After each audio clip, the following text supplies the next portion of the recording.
नरसिंहपुर हाथी मृत्यु जंगल मिला दंता हाथीर मृतदेह चिरनिद्रारे वन विभाग गत किछि दिन तले नरसिंहपुर वनांचल एक दंता हाथीर गलित मृतदेह उद्धार होइतिबा बेले आज पुणी पांचगोछिया बीट रंगडाब ग्राम दंता हाथीर मृत्यु होइछि।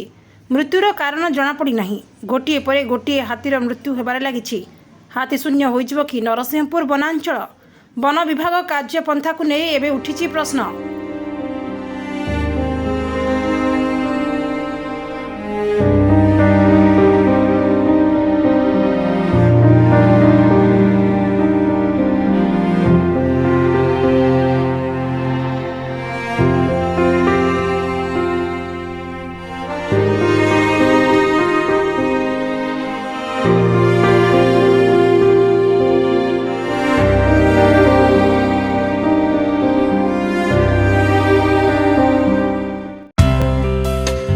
Please watch current updates in Rainbow Digital.